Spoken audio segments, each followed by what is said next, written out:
La NASA continue de publier de nouvelles images et vidéos de sa dernière mission lunaire, révélant ainsi un peu plus de sa véritable nature à chaque publication.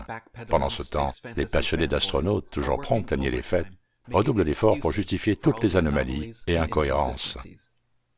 Commençons par un bref diaporama de quelques-unes des nouvelles images de la Terre et de la Lune diffusées au public, présentées comme de véritables photographies, prises à main levée par des astronautes à travers les hublots d'une fusée volant à des vitesses comprises entre 4800 et 35 400 km par heure. La plupart des images filmées à travers la vitre d'une voiture roulant seulement à 5 km/h sont floues. Pourtant, la NASA ne semble jamais rencontrer ce problème, même aux vitesses incroyables qu'elle prétend atteindre. Pour un œil averti, les couleurs, la lumière et les textures de ces images sont très artificielles et peu réalistes, ressemblant davantage à des images de synthèse qu'à de véritables photographies. Voici une vidéo de la Lune prise depuis la Terre par un appareil photo Super Zoom Nikon P900. Avec un simple appareil qui zoome 83 fois, nous pouvons observer la Lune depuis la Terre avec une précision étonnante. Sa couleur, son éclairage et ses textures. Cela suggère d'abord que la Lune n'est pas à 386 000 km comme annoncé, mais aussi que les nouvelles images d'Artemis sont totalement artificielles et irréalistes. Même des intelligences artificielles entraînées à distinguer les photographies réelles des images de synthèse affirment que les nouvelles images de la NASA sont fausses. En 2026, compte tenu du niveau de réalisme atteint par les technologies d'image de synthèse, d'intelligence artificielle et de deepfake, ne pas se demander si ces images pourraient être truquées relève d'une crédulité et d'une mauvaise foi incroyable. Observons cette image intitulée « La Terre au coucher du Soleil ». Remarquez la netteté des cratères, des ombres et des textures subtiles. On dirait que l'appareil photo se trouve à quelques dizaines, voire quelques centaines de kilomètres de la surface lunaire, en étant optimiste. La NASA affirme cependant qu'Artemis II n'a jamais été à moins de 6400 km de la Lune. Comparons cela avec l'image suivante d'Apollo 11 prise en 1969, où les astronautes se trouvaient, soi-disant, à seulement 96 km de la surface lunaire. Observez la différence de détail entre 96 km et 6400 km. Pourquoi tout semble-t-il beaucoup plus texturé et détaillé à 6400 km de distance qu'à 96 km? Se pourrait-il que la retouche photo ait fait d'énormes progrès depuis les années 60 et que cela n'ait en réalité rien à voir avec la distance supposée de la Lune? Remarquez à quel point l'éclairage, les ombres, les textures et le contraste sont plus détaillés sur les images lunaires d'Artemis. Par ailleurs, petite question, si tous ces cratères lunaires ont été créés par des impacts de météorites, comment est-il possible que chaque météorite arrive à un angle droit parfait au zénith de sa surface? Chaque cratère est un cercle parfait. Aucun n'est oblong ou allongé, comme ce serait le cas si les météorites frappaient la surface sous tous les angles. Observons maintenant cette image intitulée « Croissant lointain de la Terre ». Remarquez tout d'abord sa forme irrégulière et comment la Terre et la Lune minuscule semblent aplaties verticalement. Cet effet est similaire à celui observé lors de la diffusion en direct, lorsque la Lune a soudainement changé de forme, passant d'un cercle à une forme allongée de pomme de terre. Sur cette image, l'équipage se trouvait soi-disant à 64 000 km de la surface lunaire et à 406 000 km de la Terre. Le diamètre de la Terre est censé être 4 fois supérieur à celui de la Lune, tandis que visuellement sur cette image, le diamètre de la Lune paraît au moins 4 fois supérieur à celui de la Terre. En étant généreux, on peut même dire 5 ou 6 fois plus grand. En faisant ce calcul, 252 000 divisé par 40 000 donne 6,3.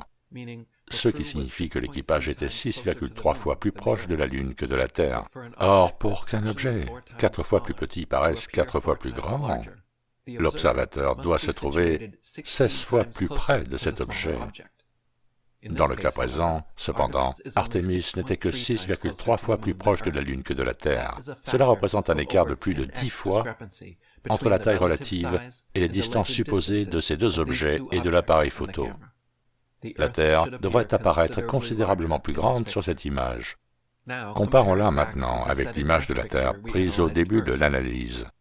Ici, nous serions censés être à 6400 km de la surface lunaire et à environ 391 000 km de la Terre.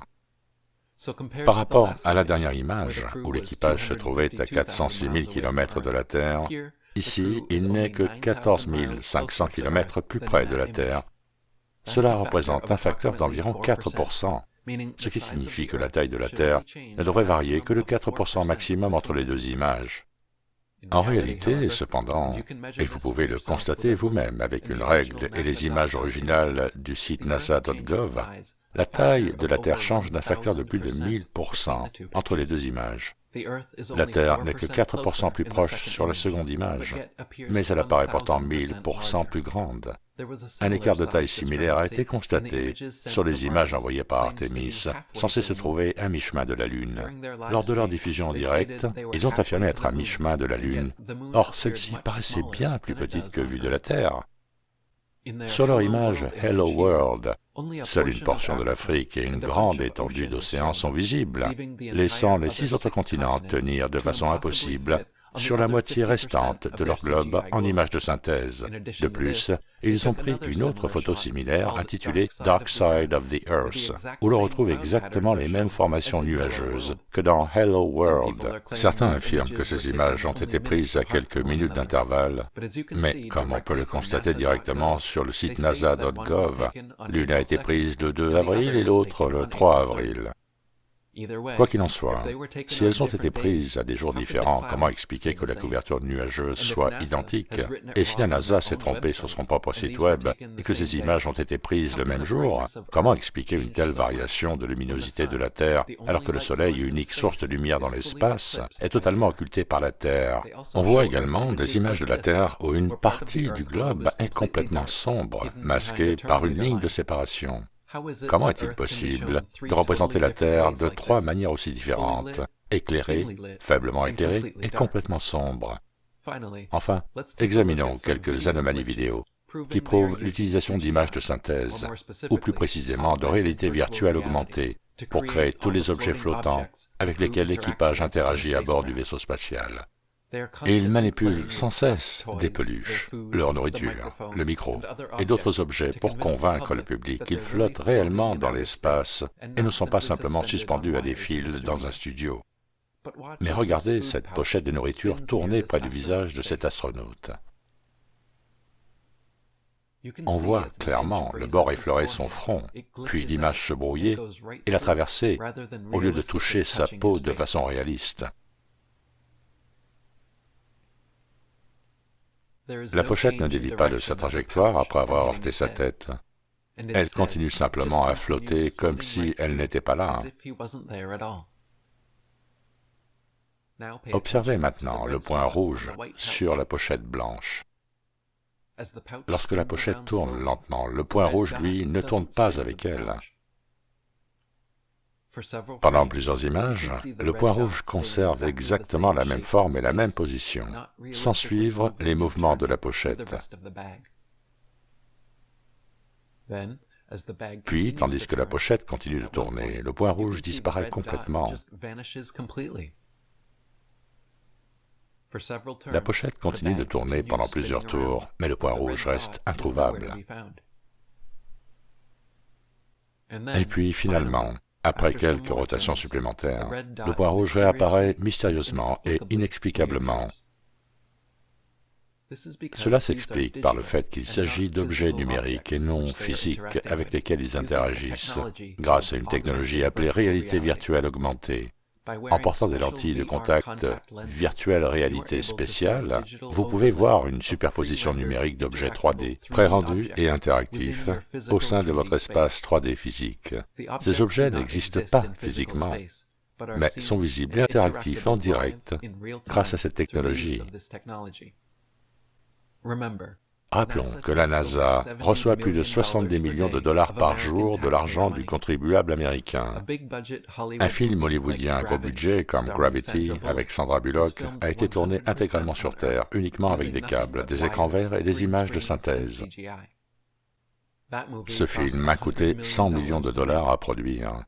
C'est le budget de la NASA pour une journée et demie. Imaginez le genre de film qu'on pourrait réaliser avec le budget annuel de la NASA qui s'élève à 24 milliards de dollars. En réalité, inutile de l'imaginer, car toute cette mascarade d'Artemis II et tout ce que fait la NASA n'est qu'une vaste supercherie. Une production hollywoodienne à gros budget, conçue dans le but précis de diffuser cette propagande auprès du grand public. Les fidèles fanatiques de la NASA tenteront de trouver des excuses et de dissimuler ces anomalies invraisemblables et ces incohérences flagrantes. Mais les plus perspicaces d'entre nous commenceront à ouvrir les yeux. Et je vois cette mission d'Artemis se retourner contre ses auteurs, car de plus en plus de gens finissent par comprendre la supercherie.